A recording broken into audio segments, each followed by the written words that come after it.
May 18, 1925, a clearing in the Karelian forest. 5 prisoners swing axes. 2 guards lean on rifles. Routine logging duty until a forehead wipe. The signal. 10 seconds later, both guards are bleeding in the mud. 5 condemned men clutch stolen weapons. They've just declared war on the Soviet Union. The camp they're fleeing?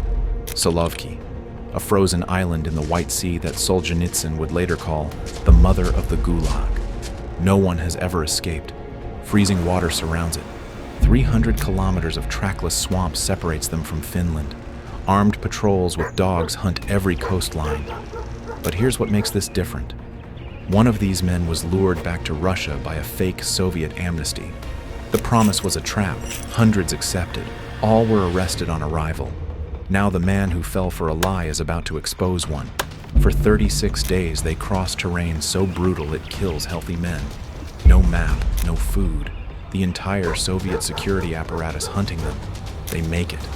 And then, one of them writes a book. The first exposé of Soviet death camps ever published.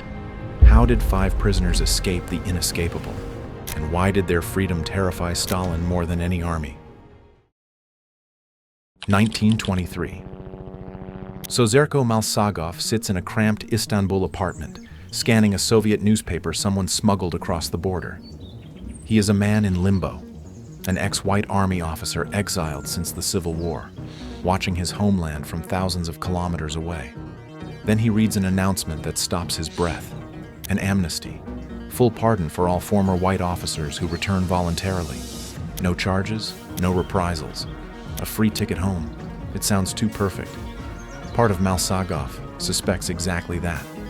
But homesickness is a kind of madness. Against his better judgment, he books passage to Soviet soil.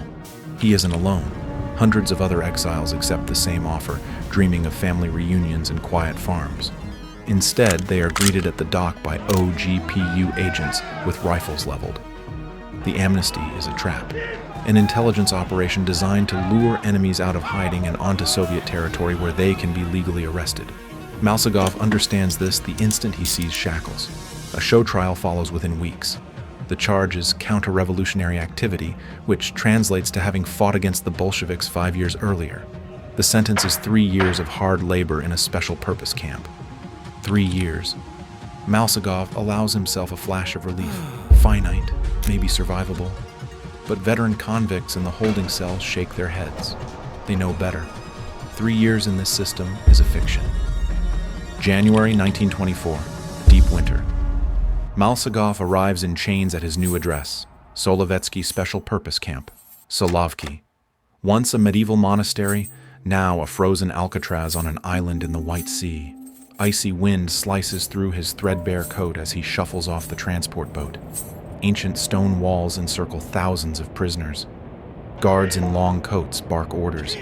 Someone nearby whispers the nickname locals use, Island Hell. Solovki is the prototype of the Gulag, the first camp of its kind. Here, enemies of the state vanish, worked to death in Arctic isolation. Escape is considered geometrically impossible. Malsagov learns why within his first 48 hours. The camp sits on a remote island surrounded by near-freezing water. Even in July, the White Sea hovers around 7 degrees Celsius. A swim for freedom means hypothermia before you reach the halfway point. The nearest mainland lies many kilometers across open water, and beyond it stretches hundreds more kilometers of trackless forest and swamp. Armed patrols with dogs guard the coastline. The moment someone is missing, alarms sound. In practice, no one truly leaves Solovki except in a coffin. Malsagov grasps the grim math. His so-called 3-year sentence is effectively life. He has been conned by the Soviet promise and delivered into a frozen graveyard. The realization nearly breaks him. What possible reason is there to hope? 2 days into his internment, something unexpected happens. As prisoners trudge back to barracks after a day of logging, a gaunt man sidles up beside Malsagov. Without moving his lips, eyes fixed straight ahead, the stranger whispers 4 words. How do you feel about the idea of escape? Malsagov's stomach lurches. Just speaking that word aloud is a death wish. This must be a provocateur. an informant trying to bait him into a confession. He mutters that the thought has never crossed his mind and hurries away. But that night, huddled under a threadbare blanket on a straw pallet, he cannot stop replaying those 4 words. Escape. Impossible. Isn't it? What if it isn't? And if it is impossible, what exactly does he have left to lose? The gaunt stranger is Yuri Besanov, a fellow prisoner and former cavalry officer. Over the following days, Malsagov watches him from a distance. Besanov does not behave like an OGPU plant. He behaves like a man with nothing left to lose. Slowly, Malsagov arrives at the same grim logic. Stay here and die slowly, or risk dying quickly on your own terms. Math favors action. Late one night, Malsagov approaches Besanov in a shadowy corner of the barracks. A single nod passes between them. That is all it takes. The conspiracy is born. They recruit 3 more inmates, men both desperate and unbreakable. Edward Malbrodsky is a Polish prisoner who possesses a hidden treasure, a miniature compass concealed inside a hollowed-out bar of soap. With the Arctic summer sun circling the horizon without setting, navigation by stars will be impossible. That compass could mean the difference between wandering in circles and finding freedom. Matvey Sazonov and Vasily Pribludin are battle-hardened men who have proved under interrogation that they will not crack. If any member turns informer, everyone dies. 5 men against the Soviet Union. The odds sound insane, but in Solovki, clinging to sanity means accepting death. If the impossible is insane, then insanity is the only rational choice left. Planning an escape from an escape-proof camp resembles planning a lunar mission with no equipment. They hash out every element in whispered conversations and coded messages. First, they must get off the island without a suicidal swim. Every spring, select prisoners ferry to the mainland for logging work. They will maneuver to be among those selected. Second, they must arm themselves. On the mainland, they will be guarded by soldiers. Within minutes of breaking, they must overpower the guards and seize weapons. If the guards fire a warning shot, the escape ends. Third, they must reach Finland, roughly 300 kilometers northwest. They have no map. But with Malbrodsky's compass and Besanov's rough knowledge of the region, they will keep moving north, avoiding roads and settlements. Fourth, they must scavenge to survive. Food will be whatever they steal or forage. It will not be enough. Hunger is a near certainty. Fifth, they must count on luck. One twisted ankle, one surprise storm, one nervous villager could doom them all. For weeks, the 5 live double lives. By day, obedient prisoners chopping wood and hauling loads. By night, schemers rehearsing every detail. Every glance could hide a spy. Every casual conversation might mask a listening guard. The pressure is immense, but the alternative is worse. Doing nothing guarantees a slow death. At least this way, the ending belongs to them. Each passing day in Solovki reinforces the stakes. They witness prisoners collapse from exhaustion and cold, and watch men dragged away by guards. Escape or die trying. There is no third option. Finally, in May 1925, their chance arrives. The camp administration organizes a mainland logging detail exactly as they hoped. Through careful maneuvering or sheer luck, all 5 conspirators are assigned to the same work crew departing the island. The impossible is about to become possible. Dawn, May 18, 1925. The 5 step onto a transport boat alongside a handful of other prisoners, under the watch of 2 armed guards. Solovki's gray shores recede behind them. Malsagov feels his pulse in his throat. This is their only chance. The short voyage ends, and they disembark onto the Karelian mainland, a vast expanse of Soviet wilderness stretching in every direction. Mid-morning, deep in the woods, logging is underway. The guards stand a few paces apart, rifles slung, attention slack. The prisoners labor in pairs, exchanging fleeting glances. Besanov catches Malsagov's eye across a stack of felled logs. A slight nod. The moment has arrived. Malsagov wipes his forehead. Could they really take the guards by surprise and escape unscathed? Or would one misstep doom them all? How could 5 starving men survive a vast wilderness while the full might of the Soviet authorities hunts them without pause? The forest erupts. Besanov and Malsagov lunge at the nearest guard, wrenching his rifle away before he can shout. Sazanov's timber plank connects with the second guard's ribs and drops him to his knees. Pribludin fires once into the air, freezing everyone else in panic. 10 seconds. 2 Soviet soldiers lie groaning in the dirt. 5 prisoners stand there, hearts slamming, armed and technically free. There is no time to celebrate. They strip the guards of 2 rifles, a handful of ammunition, canteens, bread, and wool coats. Malsagov shoves the group toward the tree line. North! Go! Besanov barks. They vanish into the dense boreal forest, leaving behind 2 bleeding, gagged soldiers and a scene of chaos.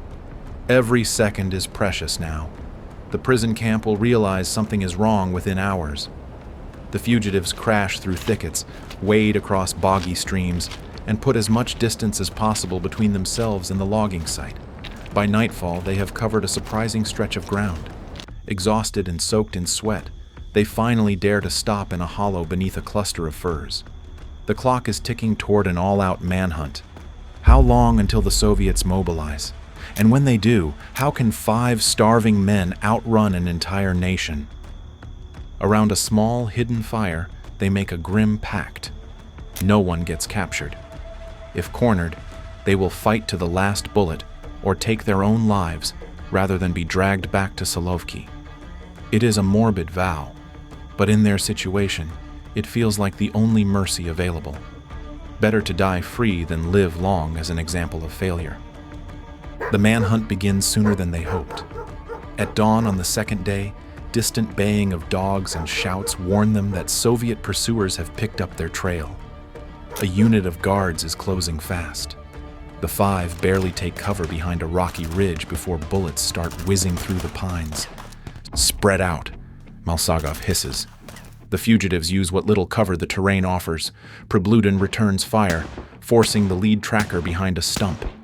Besanov squeezes off a shot and drops 1 pursuer with a scream. The remaining Soviets, shaken by the resistance, hesitate. Seizing the gap, the escapees scramble through a gully before the enemy can regroup. When the gunfire dies down, all 5 have evaded capture by the thinnest margin. None of them are dead. Pribludin sports a graze across his shoulder. Everyone's nerves are shredded, but they are alive and still free. Round 1 goes to the prisoners. They know, however, that the Soviets will return with more forces. By attacking guards and stealing state property, they have escalated this into a matter of regime pride. The response will be merciless. Sure enough, by that afternoon, a distant drone overhead signals a new threat. Peering through gaps in the canopy, they spot a biplane circling high above the forest, methodically sweeping the area. The Soviet authorities have brought in air support, 1925's version of a surveillance drone. The message is unmistakable. There will be no leniency, no limit to the resources deployed. The entire apparatus of Soviet power is now hunting them. Soldiers, dogs, checkpoints on every route, eyes in the sky. The 5 fugitives trudge on, deeper into the wilderness. They are hungry, footsore, running on adrenaline and willpower. Behind them, the dragnet tightens. Ahead lies an endless expanse of swamp and forest. They have survived the opening skirmish of this war. But how can 5 half-starved men endure when both the brutal wilderness and a relentless nation are hunting them simultaneously? What happens when their food runs out, their boots disintegrate, and their bodies begin to fail? What follows is a 36-day nightmare march through some of the most unforgiving terrain on Earth. The wilderness becomes the fugitives' second pursuer. Day after day, they slog through frigid bogs, clamber over fallen logs in mosquito-infested thickets, wade across ice-cold streams. The Arctic summer offers almost no true darkness, just endless twilight. That means little cover from searching eyes and no relief from exhaustion. Within days, their bread rations are gone. Hunger becomes a constant companion, gnawing at muscles, clouding judgment. Malsagov later wrote that in those first desperate days, they marched almost 24 hours straight, but human bodies have limits. One afternoon, Malbrodsky pitches forward into a mud puddle, unconscious. The others haul him out and revive him, a stark warning. Any one of them could collapse for good at any moment. They press on. The only way out is through. When one man falters, the others pull him along, muttering encouragement or sharing the last crumbs of a crust. Their feet are shredded and swollen, lips cracked from dehydration. By the second week, they resemble walking skeletons. Their clothing hangs in tatters. Their boots have disintegrated, forcing them to bind their feet in strips of cloth and bark. Food is whatever they can find. They choke down raw mushrooms and sour berries that are not fully ripe. Prebludin manages to snare a scrawny rabbit one day. They devour it, bones and all. Another time, Malsagov fashions a crude fishing line from thread and hooks a trout in a stream. They eat it raw on the spot. These rare windfalls keep them alive, barely, but the calorie deficit only grows. Starvation stalks a few steps behind. Occasionally, they catch hints of civilization. The distant bark of a dog, wood smoke on the wind, a faint glimmer of lamplight through the trees at night. At first, they steer well clear of any human habitation, knowing a single frightened villager could betray them for a few rubles. But as the days stretch on and their condition deteriorates, desperation forces their hand. One evening near dusk, the group approaches a lone log cabin by a river. Outside, a wiry old fisherman tends his nets. The five emerge from the brush like specters, gaunt, wild-eyed, caked in mud. The fisherman startles so badly he nearly tumbles into the water. Malbrodsky raises his empty hands and explains they are escapees, starving, in need of anything. For a long moment, the old man eyes them, weighing fear against pity. Finally, wordlessly, he disappears into his hut and returns with a loaf of black bread and a smoked fish. The men nearly weep at the sight of it. That small act of mercy and the precious calories it provides gives them a brief second wind. But through gestures and broken words, the fisherman also delivers a warning. Soviet patrols have been through the nearby village. Authorities are spreading word that armed bandits from Solovki are on the loose. Chekists are questioning everyone about strangers. The old man's eyes dart nervously as he urges them to leave quickly. The five thank him with exhausted smiles and disappear back into the trees before anyone else can spot them. The fisherman's kindness buoys their morale but confirms their worst fears. The dragnet is still active and closing. All the more reason to stay invisible. After that encounter, they skirt even the faintest hints of civilization. Better to face hunger and the elements than risk betrayal. Will their bodies hold out long enough to reach the border? And even if they reach it, how will they know when they have crossed? As June wears on, the landscape gradually changes. The swamps thin out. Firmer, rockier ground rises underfoot. Tall pines replace scrubby birch. One foggy morning, they trudge up a hillside and behold a vast expanse of wilderness rolling ahead. This is the borderland. Somewhere beyond those distant ridges lies Finland. But where exactly the Soviet Union ends and Finland begins, they have no way to tell. There are no fences here, no markers, just an invisible line in an endless forest. By their rough reckoning, they should have crossed into Finnish territory around mid-June. But doubt gnaws at them. For all they know, a Soviet bullet could find them at the very last step. They do not let their guard down for a second. And then, at long last, deliverance. June 23rd, 1925. The five emaciated fugitives stagger out of a dense thicket and onto a rutted dirt road near a small village. A few dozen meters away, two men in uniform stand beside a horse-drawn wagon. The strangers gape in shock at the sight of these mud-caked phantoms emerging from the woods. Malsagov musters the last of his strength and raises his hands. In a hoarse voice, he calls out one word, Solovki. The uniformed men approach warily, rifles in hand. But these are not Soviet soldiers. They are Finnish border guards. In a tense flurry of broken language and pantomime, the escapees manage to convey who they are. Political prisoners fleeing the USSR. The Finnish guards exchange glances. One reaches out and gently pats Malsagov on the shoulder. Another speaks a single word in Russian. Suomi, Finland. Malsagov feels the world tilt. They have made it. For the first time, they allow themselves to believe the nightmare is over. They have outrun the Soviet Union itself. All 5 men practically collapse to the ground, from relief or simply the complete shutdown of their bodies. After 36 days and over 300 kilometers, the prisoners of Solovki have accomplished what everyone said was impossible. They are free. But what will they do with that freedom? And will anyone believe what they have witnessed? For Sozerko Malsagov and his comrades, crossing into Finland is like waking from a nightmare. The Finnish authorities feed them, treat their wounds, and listen with shock as the men describe what they endured. After weeks of terror, they are finally beyond the reach of the Soviet secret police. But Malsagov cannot move on. Although he escaped Solovki, thousands remain trapped in that island hell. Countless more will be sent there. The world does not even know such a place exists. In quiet moments, he sees the gaunt faces of those he left behind. Why did he survive while so many remained? He decides he was spared for one reason: to be their voice. Over the next year, as Malsagov recuperates, he documents everything he witnessed: the torture, the starvation, the executions, the desperate journey to freedom. In 1926, his memoir, An Island Hell, a Soviet prison in the far north, is published in London. It is the first detailed exposé of the Soviet camp system. His fellow escapee Yuri Bessonov publishes his own account around the same time, confirming every horror. The world can no longer dismiss these reports as hearsay. The book sends shockwaves through Europe.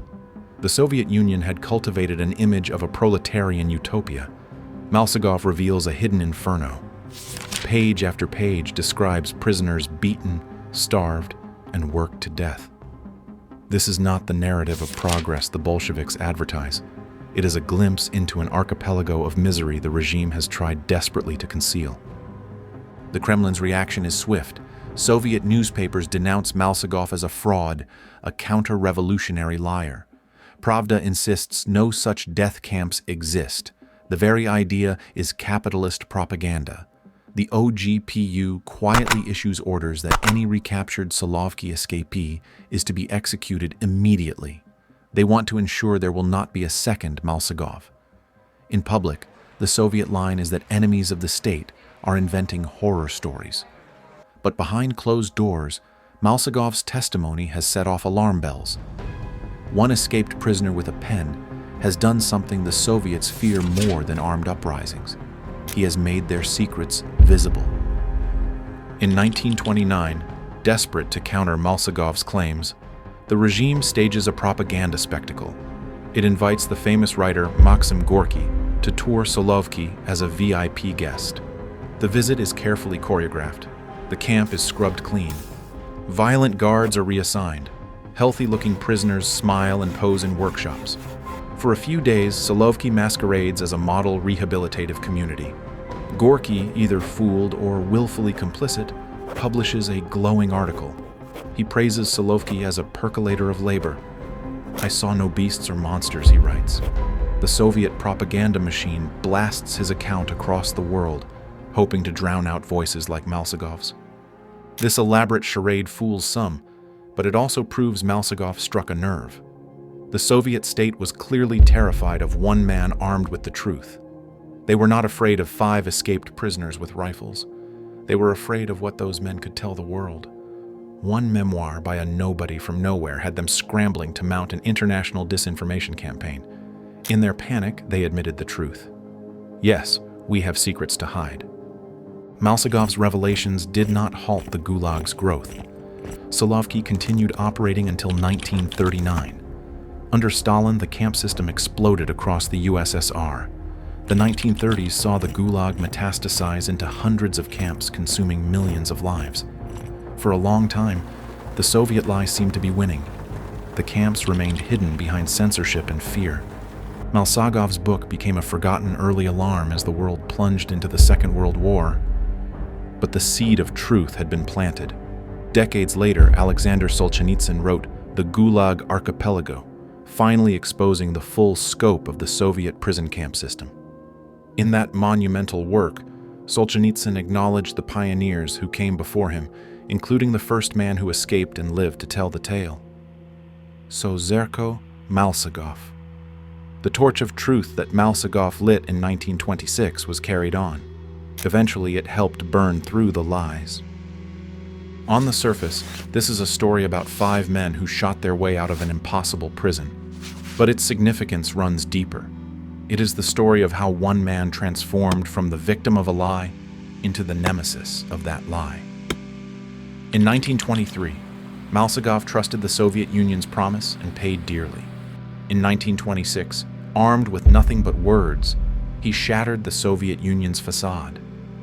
The 5 prisoners who blasted their way out of Solovki did not just win their freedom, they tore a hole in the curtain of secrecy. Their escape exposed the existence of the world's first Soviet death camp. It proved that even a totalitarian regime as powerful as the Soviet Union could not keep its darkest secret buried forever. The man who once fell for a deadly deception became the man who exposed it. That is what made this escape different. That is why it mattered. Even though the Gulag's grim machinery would grind on for years, the truth was now out, and it would not be forgotten. If you want to know how many other prisoners get their imaginations to go wild just to get out of prison, from faking his own death to make a fool out of the guards, to drugging about 50 guards just to have a free getaway from his cell, these histories have been already covered on this channel.